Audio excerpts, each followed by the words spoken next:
Assalamualaikum dan salam sejahtera. Saya Najib Arif dan ini Dialog Tenaga. Kita memberikan tumpuan kepada topik yang cukup penting, kemampanan. Mungkin perkataan ini cukup besar, namun kita bertitik tolak kepada apa yang kita saksikan baru-baru ini, iaitu sidang kemuncak perubahan iklim pertubuhan bangsa-bangsa bersatu COP26 dan juga yang menyaksikan bahawa usaha untuk mempercepatkan lagi tindakan ke arah mencapai matlamat yang digariskan di bawah Perjanjian Paris dan juga persidangan rangka kerja PBB mengenai perubahan iklim itu sendiri. Di peringkat Malaysia juga, di bawah rancangan Malaysia ke-12 sendiri, kita melihat mandat dan juga matlamat ini digariskan untuk pembangunan mampan SDG yang berpaksikan kepada 3 tema, antaranya iaitu memajukan strategi pertumbuhan hijau dan juga meningkatkan kelestarian tenaga. Dan jika kita lihat perkara ini, bagaimana kita melihat kemampanan sektor korporat juga. Syarikat-syarikat ini yang mula mengadaptasi kata kunci yang besar untuk kemampanan dalam syarikat mereka, malah mereka akan mengadaptasinya kepada produk mereka, perkhidmatan dan sebagainya.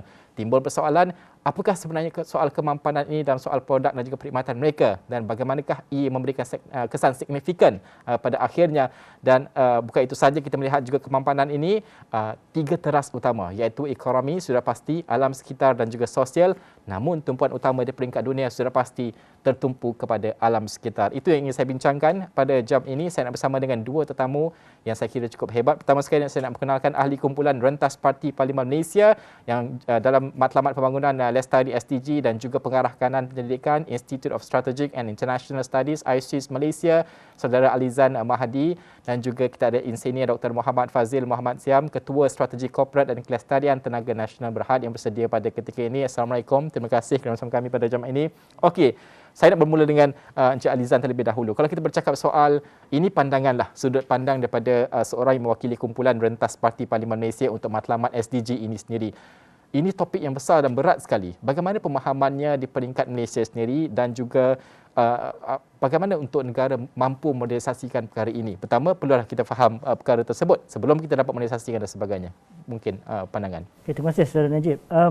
Pertama sekali kita kena faham apakah persetujuan yang dicapai di COP26 di Glasgow. Ya. Satu persetujuan dicapai, ini adalah satu kemuncak summit climate change sedunia di mana sasarannya adalah untuk menghadkan pemanasan global ke 1.5 darjah Celsius. Ya. Jadi jika kita lihat kepada keputusan atau hasil daripada kemuncak ini, kalau kita kumpul semua sasaran-sasaran negara sedunia, hasilnya adalah kita akan menghadkan pemanasan global ke 2.5 darjah Celsius. Jadi dari segi itu sedunia kita masih ada peluang untuk bertambah baik lagi lah, ya, sasaran kita. Jadi in that way bukanlah satu pencapaian cemerlang sebenarnya di Glasgow. Tetapi di peringkat Malaysia setelah pun menandatangani beberapa ikrar di Glasgow, termasuk ikrar untuk mengelakkan deforestation, ya, penyanghutanan menjelang 2030 dan juga mengurangkan gas metan. Jadi Malaysia juga telah membuat satu ikrar untuk mengurangkan emissions intensity, 45% emissions intensity. Jadi ini bermaksud kita akan beralih ke ekonomi yang lebih efisien dalam penggunaan tenaga, dalam pelepasan karbon. Jadi ini adalah beberapa outcome kepada COP26. Jadi ada beberapa outcome yang khusus kepada COP26 yang mungkin akan mencabar sebenarnya bagi Malaysia. Okay, kalau saya boleh tekankan beberapa. Yang pertama adalah, ini kali pertama di persidangan kemuncak antarabangsa di mana ada satu persetujuan untuk mengurangkan penggunaan coal, gas ataupun batu arang. Ya. Jadi ini adalah kali pertama yang ada persetujuan untuk mengurangkan coal, dan di Malaysia, sefahaman saya, ya, Dr. Faz, untuk penyalahan elektrik lebih kurang 50% tak salah saya menggunakan coal. Jadi coal juga adalah salah satu yang paling murah, ya, bahan api. Jadi dengan peralihan ke renewable energy dan sebagainya mungkin akan meningkatkan kos. Keduanya juga adalah salah satu daripada outcome di COP26 juga adalah kali pertama disebutkan tentang penghapusan subsidi fossil fuel subsidi, maknanya subsidi terhadap oil and gas dan sebagainya. Dan juga kita faham di Malaysia, terutamanya di waktu COVID ni, terdapat banyak subsidi. Tak salah saya tahun lepas lebih kurang 8 bilion, atau tahun ini lebih kurang 8 bilion ringgit subsidi di Malaysia untuk minyak dan juga untuk minyak masak juga. Dan jika ditarik subsidi ini, sekali lagi kos akan meningkat ya, terutamanya untuk pengguna kereta, kenderaan dan juga logistik dan pengangkutan dan sebagainya. Jadi ini mungkin akan mengakibatkan kehidupan di Malaysia akan meningkatkan kos, tetapi pada masa yang sama ini diperlukan untuk kita memerangi perubahan iklim. Jadi, kalau kita dengarkan mungkin butiran tersebut bukan tugas yang mudah. Ada banyak perkara-perkara besar kita perlu lakukan, mengambil masa, iltizam dan juga penelitian strategi tertentu. Mungkin Dr. Faz sendiri, ikrar yang disebutkan tadi di COP26 yang dibawakan Malaysia ini haruslah diaplikasikan di peringkat organisasi dan juga syarikat, bukan sahaja di Malaysia, di seluruh dunia juga untuk kita melihat bagaimana ini boleh direalisasikan, kerana ikrar sahaja tanpa implementasi tersebut tidak akan membuahkan hasil. Pada pandangan Dr. Faz sendiri, untuk merealisasikan di peringkat syarikat, organisasi terhadap ikrar yang dinyatakan oleh Malaysia sendiri. Sudah pasti Saudara Najib, cabarannya amat besar kerana kita lihat impak seperti yang Saudara Alizan sebutkan tadi merangkumi pelbagai sektor. Secara khususnya kalau katakanlah syarikat itu terlibat dalam operasi yang tinggi dari segi carbon intensity-nya. Cabarannya adalah dalam kita nak mengurangkan pelepasan karbon contohnya.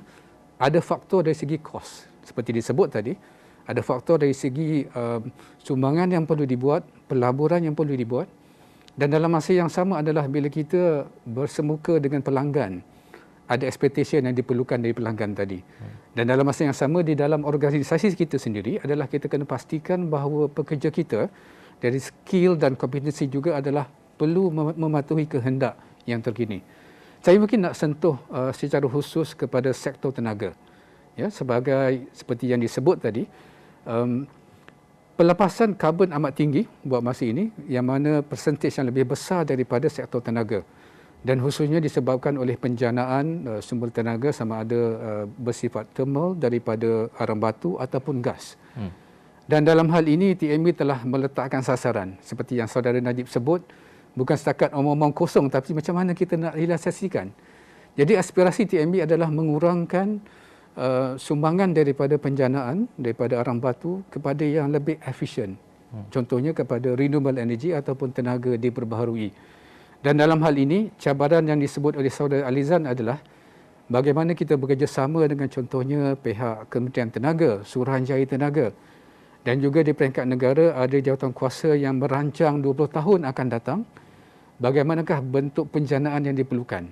Jadi ini memerlukan satu kerjasama yang kukuh, bukan setakat di pihak tenaga nasional tetapi melibatkan sektor-sektor lain.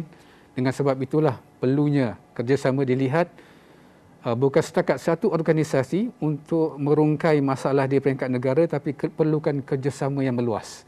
Itu pandangan saya, Saudara Najib. Okey, kalau kita bercakap soal perkara tersebut, mungkin kita melihat bahawa ini adalah peranan, mungkin orang di luar sana merasakan ini kalau soal tentang tenaga ini kita serahkan sajalah kepada TNB sebagai contoh. Tapi peranan ini harus dipikul, digalas oleh semua pihak, rakyat, syarikat korporat juga. Mungkin Cik Alizan ingin menambah, bagaimana untuk kita melihat syarikat korporat dan juga orang ramai ketahui betapa pentingnya perkara ini dan apa peranan mereka. Tapi kita simpan dahulu jawapan tu. Kita akan berhenti seketika selepas ini untuk kita dapatkan jawapan tersebut, peranan syarikat korporat dan juga anda di luar sana selepas ini.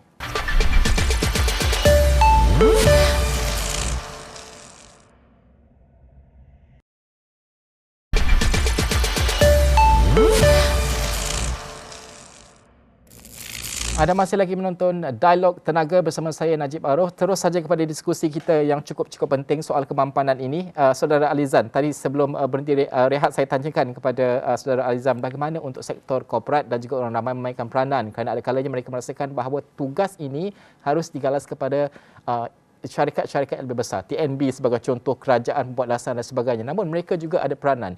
Apa tahap kepentingan untuk mereka menyedari perkara ini? Okey, secara umumnya dari segi syarikat-syarikat dulu ya. Dari secara umumnya Malaysia is a trading nation ya. Malaysia is a trading nation, Malaysia is a small and open economy. Maksudnya perdagangan antarabangsa sangat penting untuk Malaysia. Malaysia sangat bergantung kepada perdagangan antarabangsa.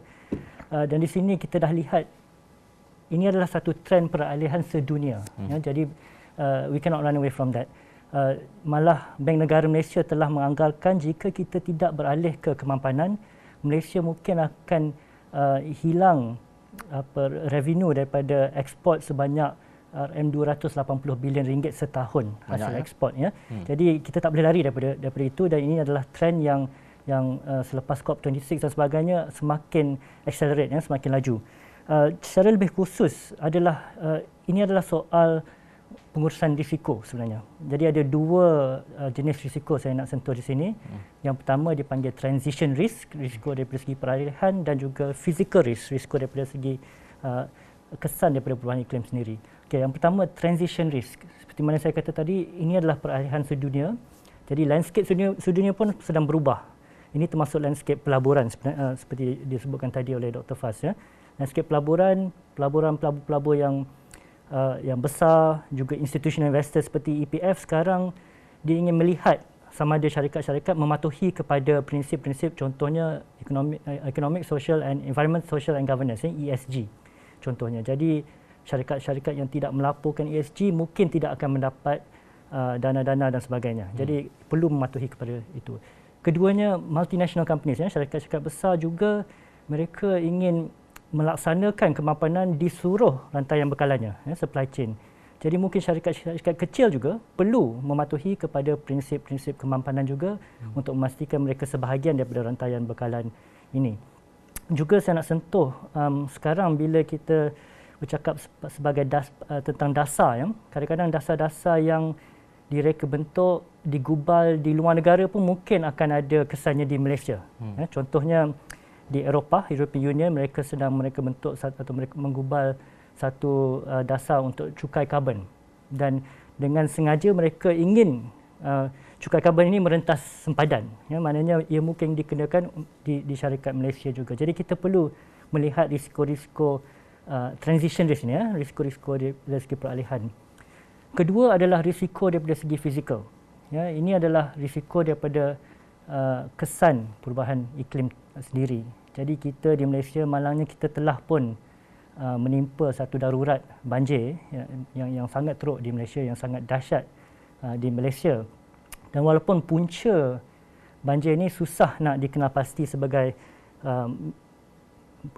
satu isu perubahan iklim sebab ada banyak faktor-faktor yang lain, walau bagaimanapun para saintis menjangkakan isu-isu kejadian seperti bencana seperti begini akan berlaku dengan lebih kerap, dengan lebih dahsyat pada masa depan. Jadi kita boleh menjangkakan isu-isu sebegini akan menjadi isu normal baharulah, new norm, ya. Jadi semua sektor dan semua orang ramai juga perlu menghadapi situasi sebegini. Contohnya di TNB sendiri, ya, cawangan-cawangan substation telah pun dilanda banjir, perlu tutup dan sebagainya, dan tak salah saya di dalam satu laporan kepada UN oleh Malaysia, lebih kurang hampir 3,000 substation di Malaysia akan terancam oleh banjir menjelang tahun 2050 jika kita tidak mengambil langkah-langkah untuk menghadapi atau membantas cabaran perubahan iklim. Jadi saya rasa ini adalah satu isu yang semua orang, sama ada corporate ataupun orang ramai, perlu mengambil tahu, perlu sedar bahawa ini adalah isu yang sangat serius yang bakal menjadi salah satu isu yang menjadi normal dalam kehidupan kita untuk masa depan. Sudah pasti ada cabaran setiap perkara yang kita rancang untuk syarikat korporat sebagai contoh. Apabila ini melibatkan rantaian nilai mereka, semua vendor yang terlibat perlu dipastikan dan sebagainya, ini adalah cabaran besar untuk syarikat mereka. Apa antara cabaran utama mungkin syarikat korporat selain daripada kos yang kita sebutkan tadi? Apa lagi cabaran-cabaran lain yang mungkin low hanging fruits yang boleh kita berikan tumpuan penyelesaian bersama yang boleh kita fokuskan? Cabaran utama adalah ini sebenarnya memerlukan satu peralihan dan perubahan transformasi yang besar di semua syarikat, ya. Jadi ia memerlukan capacity building untuk kepakaran, untuk membina untuk membina kapasiti dan sebagainya. Itu yang pertama. Tapi keduanya low hanging fruit adalah yang pertama sekali, dalam jangka masa yang terdekat kita perlu melaporkan apakah prestasi setiap syarikat berkenaan dengan perubahan iklim, juga berkenaan dengan social and governance, ESG, ya. Jadi itu yang pertama. Jadi pelabur-pelabur sedunia mereka nak lihat apakah prestasi setiap syarikat di dalam ESG, di dalam perubahan iklim sebelum mereka ingin melabur. Jadi saya rasa semua syarikat perlu mengambil prihatin isu ini. Syarikat-syarikat di bawah bursa mereka perlu report sustainability reporting, ya, tetapi syarikat-syarikat lain waktu ini bukan mandatory. Tetapi pada waktu yang sama, macam mana saya kata tadi, pelabur-pelabur dan juga multinational companies, mereka ingin lihat laporan ini mandatory atau tidak. Jadi itu adalah low hanging fruit buat masa ini. Itu faktor penting lah yang membuat mempengaruhi keputusan pelabur itu sendiri. Okey, Dr. Faz sendiri, kalau kita melihat kepada yang disebutkan tadi, perlulah bermula di peringkat syarikat. TNB sudah memulakan perkara ini, agenda kemampanan di peringkat TNB sendiri. Mungkin ada yang bertanya, mengapa ini dimulakan di dalam TNB sendiri, dan adakah ini sesuatu perkara yang sudah dimulakan di peringkat akar umbi TNB sendiri? Betul. Kalau kita lihat tujuan dan aspirasi TNB sendiri, kita telah letakkan bahawa kita akan menjadi pemacu kepada perbekalan solusi berkaitan tenaga yang mampan dan inovatif. Dan dalam hal ini kita letak juga tema TNB, kita katakan better brighter. TNB akan terus menyinari setiap peringkat, sama ada pengguna, pemegang taruh ataupun masyarakat sekeliling. Jadi dalam hal ini, dengan sebab itulah kenapa kita laksanakan aspirasi TNB untuk menuju kelestarian ini sehingga 2050 ataupun dikatakan sebagai net zero aspiration. Jadi berbalik, saya tertarik dengan apa yang saudara Alizan sebut. Ya, rantaian nilai itu sendiri adalah penting. Kalau kita lihat ekosistem yang berada dalam TNB, rantaian nilai adalah daripada aspek penjanaan, aspek penghantaran bekalan elektrik, pembahagian kepada di kawasan kilang dan sebagainya, dan menuju kepada rumah-rumah dan sebagainya. Jadi setiap rantaian ekosistem ini kita perlu lihat bagaimana pengoperasian supaya kita boleh menyah karbon dalam setiap peringkat. Jadi dalam hal ini contohnya komitmen yang kita berikan seperti yang saya sebut tadi adalah penjanaan yang akan berubah kepada tenaga diperbaharui yang pertama. Dan dalam hal ini sebenarnya TNB sebagaimana disebut tadi bukan kita bermula sekarang. Sejak 2016 kita telah wujudkan satu perancangan yang kita katakan sebagai reimagining TNB. Daripada 2016 dan kita sasarkan pada tahun 2025 kita akan ada renewable energy ataupun tenaga diperbaharui sebanyak 8,300 megawatt. Jadi perancangan itu dah bermula. Seterusnya adalah sebagaimana yang saudara Alizan sebut, kepentingan adalah untuk memastikan awareness, pemahaman daripada sama ada pekerja sendiri, pelanggan ataupun masyarakat. Jadi dalam hal ini TNB sendiri kita ada kampus di Kajang yang merangkumi satu universiti Tenaga Nasional. Keduanya kita ada juga pusat latihan ILSAS yang bukan setakat untuk pekerja TNB tetapi juga untuk sektor tenaga dan keseluruhan.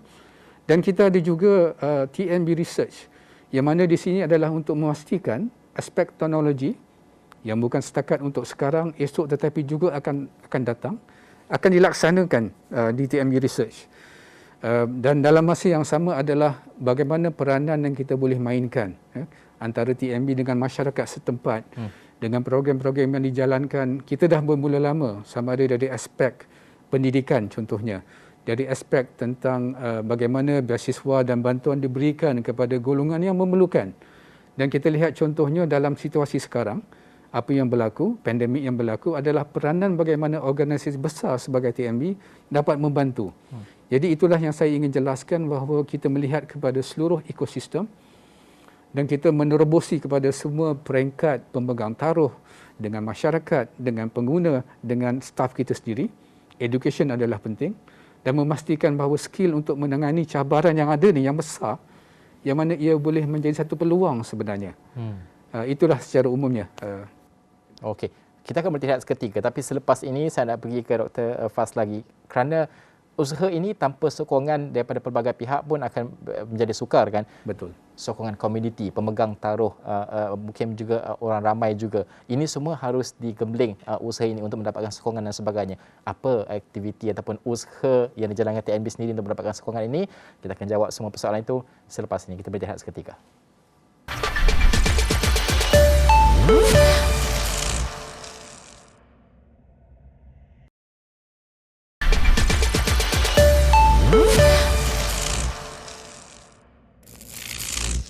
Agenda kemampanan, tumpuan buat negara dan juga apakah yang harus kita lakukan, apakah yang harus kita faham tentang soal ini. Itu yang kita bincangkan sejak dari tadi dan kita nak meneruskan perbincangan. Dr. Faz, mendapatkan sokongan komuniti, pemegang taruh dan sebagainya. Apa yang dilaksanakan oleh TNB untuk memastikan sokongan, pemahaman mereka juga tentang usaha TNB sendiri, tentang agenda kemampanan ini dapat direalisasikan? Saya mulakan dengan komuniti setempat kita kan, bagaimana peranan TNB bila mana kita melaksanakan satu projek yang baru. Kita perlu pastikan kita laksanakan social impact assessment. Pertama, kajian sosial. Keduanya adalah kepada environmental impact assessment, kajian impak kepada alam sekitar. Jadi itu perlu dilaksanakan sebelum, semasa dan selepas. Dan yang keduanya bersama dengan komuniti setempat juga kita laksanakan program. Bagaimana perancangan contohnya projek di sana akan dapat membantu sosioekonomi kepada penduduk setempat. Jadi supaya mereka faham dan juga manfaatnya dapat juga sama-sama dirasai. Dan dalam masa yang sama juga untuk pekerja juga kami pastikan supaya mereka faham dan sedar sebab mereka juga adalah ejen untuk memaklumkan kepada semua pemegang taruh termasuk komuniti dan pelanggan kita.